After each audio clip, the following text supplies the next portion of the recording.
Execution, the Discipline of Getting Things Done, by Bossidy and Charan. Picture this. It's late evening, and a CEO sits alone in his corner office. Through the floor-to-ceiling windows, the city sparkles like a constellation below. But inside, the atmosphere is anything but bright. He's exhausted, frustrated, and struggling to explain to a visitor how his brilliant, game-changing strategy completely crashed and burned. "I just don't understand," he says, shaking his head. "We hired the absolute best consultants money could buy. We had endless meetings, set sky-high goals. I gave my team everything, empowered them completely. These weren't just smart people, they were the best in the industry. And somehow, we completely missed the mark. I've had to revise our earnings estimates down 4 times this year. The board? They've completely lost confidence in me. Honestly, I think they're about to show me the door." A few weeks later, that's exactly what happened. Here's the thing. This isn't some made-up cautionary tale. This scene plays out in boardrooms across the globe every single day. You've seen the headlines about corporate giants, companies led by brilliant minds with inspiring visions and seemingly unlimited resources, somehow failing spectacularly to deliver on their promises. They've got the strategy down pat, they've assembled incredible talent, but there's this enormous invisible chasm between what they dream of achieving and what actually gets done. This is what authors Bossidy and Charan call the gap nobody knows. Bossidy, who ran Honeywell International as chairman and CEO, and Charan, a legendary advisor to top CEOs worldwide, are two of the most trusted voices in business.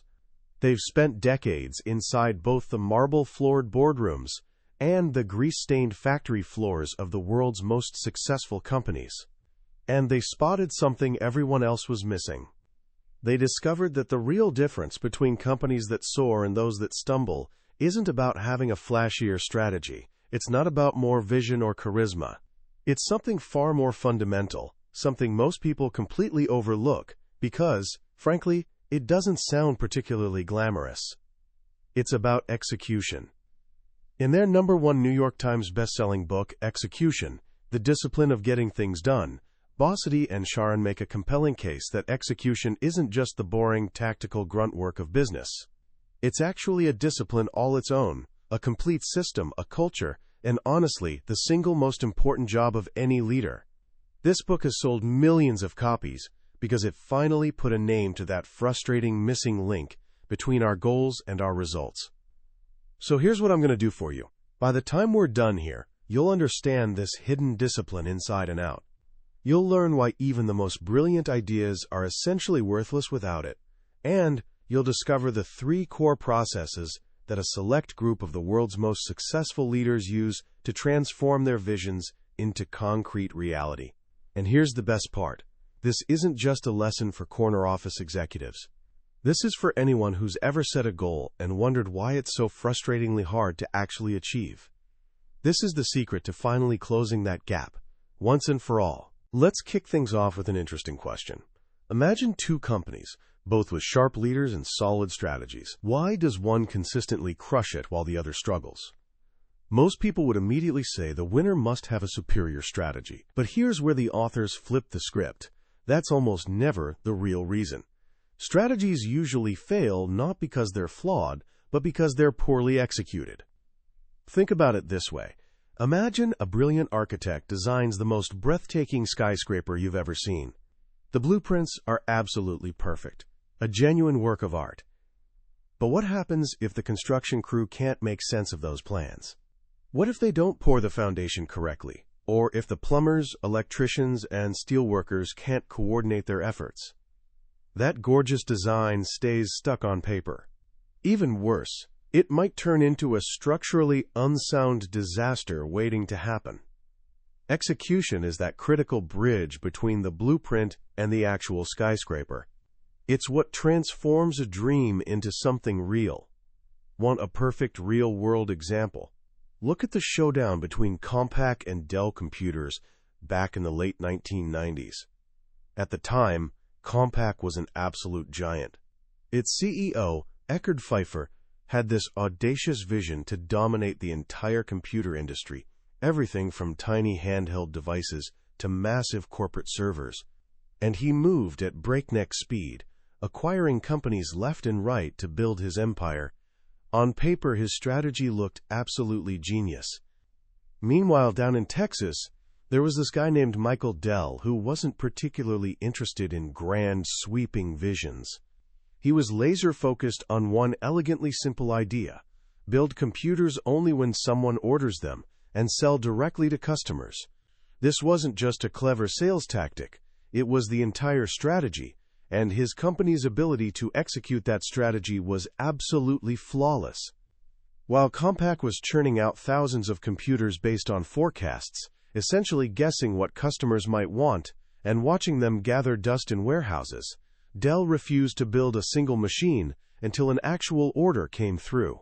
This meant Dell had virtually zero unsold inventory sitting around.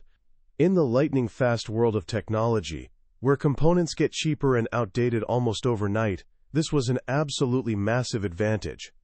Dell could offer cutting-edge technology at lower prices, while Compaq was stuck writing off entire warehouses full of yesterday's machines. Dell's relentless focus on execution, on the how of business, is precisely why it overtook the much larger Compaq to become the world's biggest PC maker. The difference wasn't the vision, it was the discipline of actually getting things done. So what exactly is this discipline? The authors break it down into 3 core components, but they all rest on one crucial foundation. Execution isn't just a collection of tactics. It's a complete culture, and it absolutely starts with the leader. The first building block is what the authors call the leader's 7 essential behaviors. These aren't personality traits you're born with, they're concrete actions. They're the specific things that leaders who excel at execution actually do. First up, they genuinely know their people and their business. This sounds obvious, right? But it's shocking how many leaders are completely disconnected from the day-to-day realities of their organizations. They sit in their offices scanning filtered reports, but they don't have any real sense of what's actually happening on the ground. Larry Bossidy tells this great story about visiting one of his plants. He doesn't just breeze through for a polite tour and some corporate small talk. He goes deep. He spends hours with the plant manager, asking tough, specific questions like, "Why is your quality department reporting to manufacturing?" That's like letting the fox guard the hen house. Or, "You've got 9 plants for a $600 million business. You need fewer. Which ones are you planning to close?" This isn't micromanaging, it's genuine engagement. A leader who's deeply involved like this learns the unfiltered truth about the business, and, just as importantly, the people working there know their leader cares enough to truly understand their world. It builds trust and brings reality to the surface. The second behavior is insisting on realism. Organizations are often packed with people who avoid hard truths. They want to sidestep confrontation, bury mistakes, or paint a rosier picture than what actually exists. A leader who executes forces people to face reality head-on, even when it's deeply uncomfortable. They create a culture where honest, sometimes difficult conversations are just standard operating procedure. Bossidy calls this the pursuit of, quote, truth over harmony. In a healthy culture, a robust debate is infinitely more valuable than polite, surface-level agreement. Third, leaders who execute set crystal-clear goals and priorities. They don't juggle 10 priorities. They focus on 3 or 4 at most. If a leader claims they have 10 priorities, they honestly don't know what's truly important. Having just a few clear, achievable goals gives everyone in the organization a reliable compass. It helps them make the right trade-offs every single day without constantly asking permission. Fourth, and this might be the absolute cornerstone, they follow through relentlessly. How many meetings have you sat through where everyone nods enthusiastically about a great idea, but a month later, absolutely nothing has happened? It's because nobody was held accountable. There was zero follow-through. A leader who executes ends every meeting by crystal clearly defining who will do what, by when, and exactly how it'll be measured. They establish a steady rhythm of accountability. Fifth, they genuinely reward the doers. In so many companies, there's shockingly little difference between the rewards given to top performers and those handed to merely average ones. This absolutely kills motivation. A culture of execution makes it abundantly clear that rewards are based purely on performance, period. The best performers get the biggest rewards, and people who consistently underperform are either coached to improve or moved out. It's about being fair, not about treating everyone identically. Sixth, they actively expand people's capabilities through coaching. A leader's job isn't just producing results, it's developing the next generation of leaders. Every single interaction becomes an opportunity to teach. Instead of simply barking orders, they ask probing questions that force their people to think independently and discover their own solutions. This is how you build a progressively stronger, smarter organization over time. And finally, the seventh behavior is knowing yourself. This is about having what the authors call emotional fortitude. It's that inner strength to remain open to criticism, to handle conflict without flinching, to admit when you're wrong, and to make tough decisions without hesitation. It's about having the humility to genuinely listen and learn, and the authenticity to be the same person privately as you are publicly. Without this inner strength, a leader simply can't build a culture rooted in honesty and realism. These 7 behaviors create the foundation. They establish the right environment. But to truly build a culture of execution, you need an actual system. This brings us to the second major building block, creating the framework for cultural change. Most attempts to change a company's culture fail spectacularly because they're way too abstract. Leaders talk endlessly about values and teamwork, but they never connect those fuzzy concepts to the actual work people do daily. The authors have this wonderfully simple, powerful mantra. You don't think your way into a new way of acting. You act your way into a new way of thinking. You transform a culture by changing behaviors, and you change behaviors by linking them directly to tangible results and meaningful rewards. The key to this is what the authors call the social software of the organization. If the hardware of a company is its structure and strategy, the software is its beliefs and behavioral norms. The most crucial part of this software is the company's social operating mechanisms, which are essentially the meetings and reviews where the actual work of the business gets hammered out. Think about your typical corporate meeting. It's often a mind-numbing, one-way presentation with practically zero real debate. People are terrified to speak up, disagree, or challenge assumptions. In a culture of execution, these meetings get completely transformed. They become vibrant forums for robust dialogue, candid, informal, and intense conversations laser-focused on uncovering the truth. At General Electric under Jack Welch, an absolute master of execution, meetings were legendary. They definitely weren't for the faint of heart. Ideas got challenged hard, assumptions were aggressively questioned, and people were held accountable right there on the spot. But these intense dialogues ensured that every plan was thoroughly grounded in reality before anyone put it into action. It was in these pressure cooker meetings that GE's culture was truly forged, a culture built on speed, brutal honesty, and an obsession with results. This brings us to the final and arguably most critical building block of execution, the job no leader should delegate, having the right people in the right place. The authors are absolutely emphatic about this. The quality of your people is hands down your single greatest competitive advantage. Yet leaders routinely spend more time fussing over budgets and strategy than they do selecting and developing their people.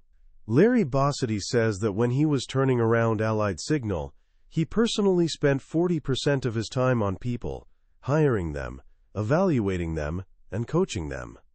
Why do so many companies get this catastrophically wrong? The authors point to several common traps. Sometimes leaders pick people they're simply comfortable with, people who think exactly like them and never challenge them. This psychological comfort factor leads to weak, insular teams. Other times, leaders just lack the emotional courage to confront underperformers and make the tough call to replace them. So what kind of people should you actually be looking for? The authors say don't get seduced by the person with the fancy MBA who talks an impressive game. Look for the doer. Look for the person who genuinely gets a thrill from accomplishing things, who's absolutely relentless in pursuing goals, and who has a proven track record of real achievement, not just smooth talk. Leaders who execute look for people who energize everyone around them, who are decisive on genuinely tough issues, who get things done through others rather than trying to do everything themselves, and who follow through religiously on commitments.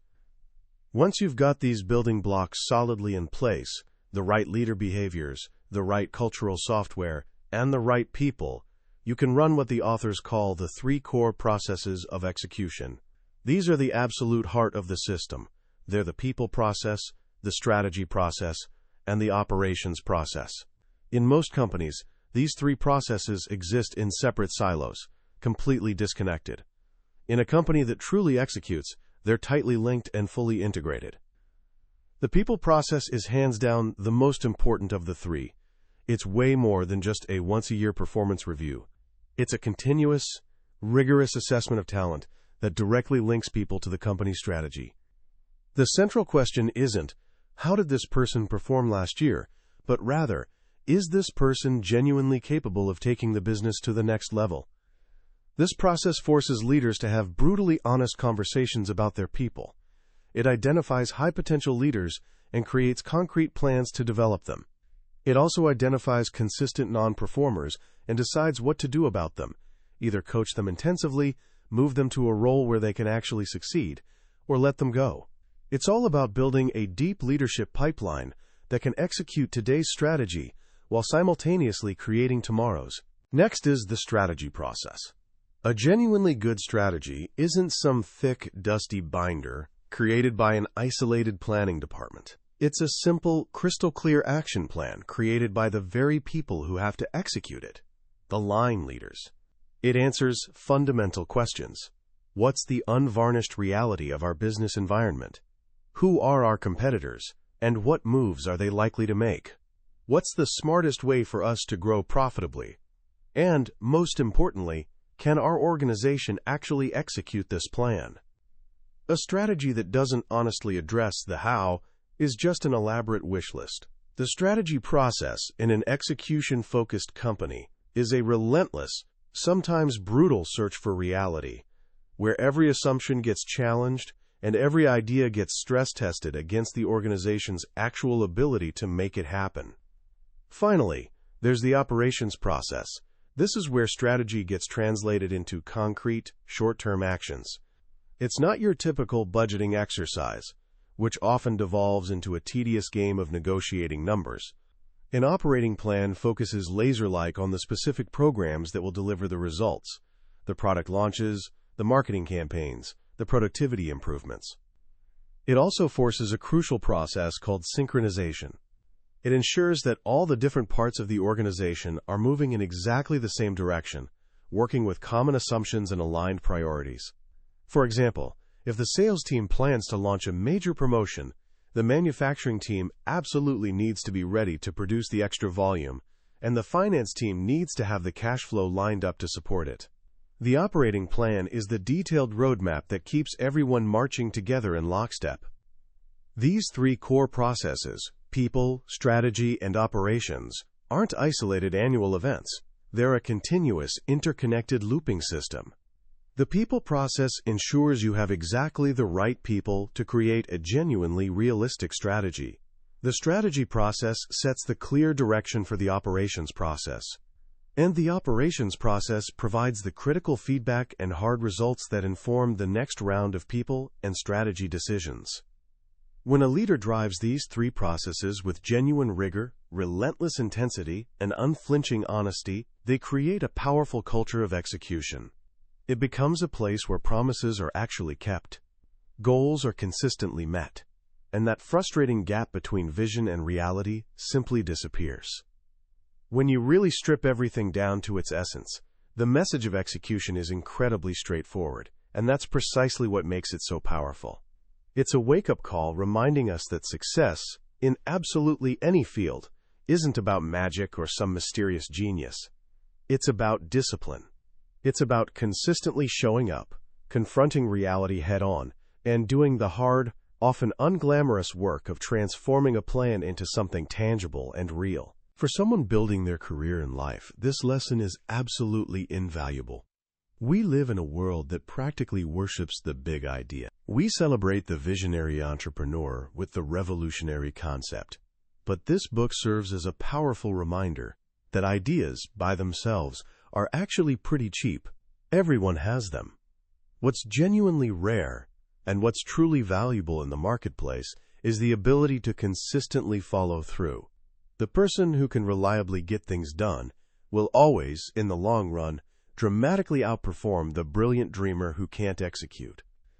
The real beauty of this framework is its universal applicability. You absolutely don't need to be a Fortune 500 CEO to apply these principles.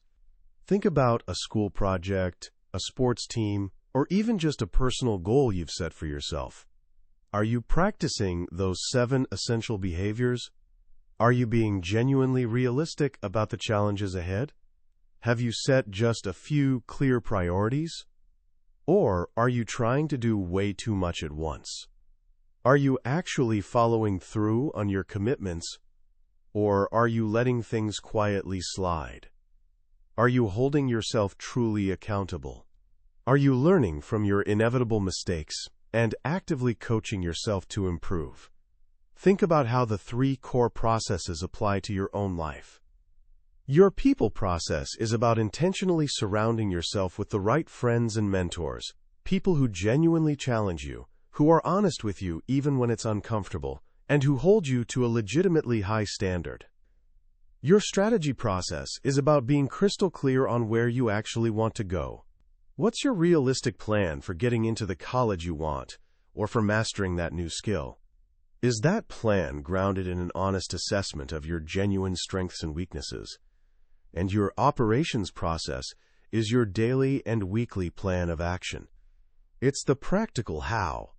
It's breaking your big, ambitious goals down into small, genuinely manageable steps, and then having the discipline to work through them consistently, day in and day out. So here are a few simple, actionable things you can start doing literally today. First, the next time you make a plan for anything, whether big or small, don't stop at defining what you want to accomplish. Spend the majority of your time figuring out how you're actually going to do it. Ask yourself these specific questions. Who's responsible? By exactly when? How will I measure progress along the way? Second, start practicing robust dialogue. Find someone you genuinely trust and have a truly honest conversation about a goal or a problem you're facing. Don't seek comfortable harmony.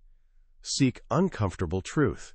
Be genuinely open to hearing things that might be difficult to accept, because that's precisely where real learning and growth happen. And finally, start thinking of yourself fundamentally as a doer.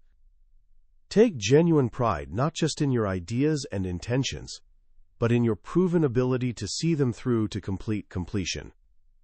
Because ultimately, that's the discipline that will define your success more than absolutely any other factor.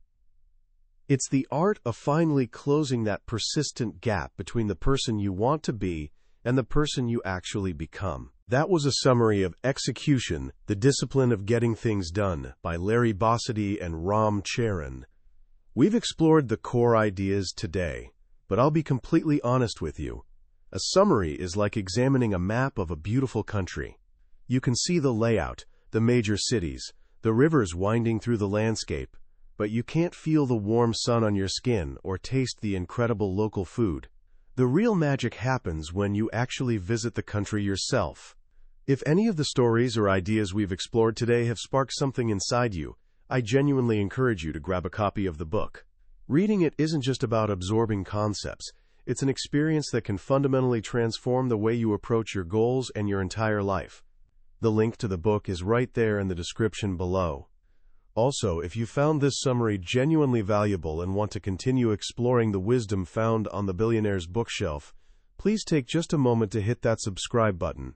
It tells us we're heading in the right direction and ensures you won't miss our next journey into another, potentially life-changing book. Thank you so much for joining me.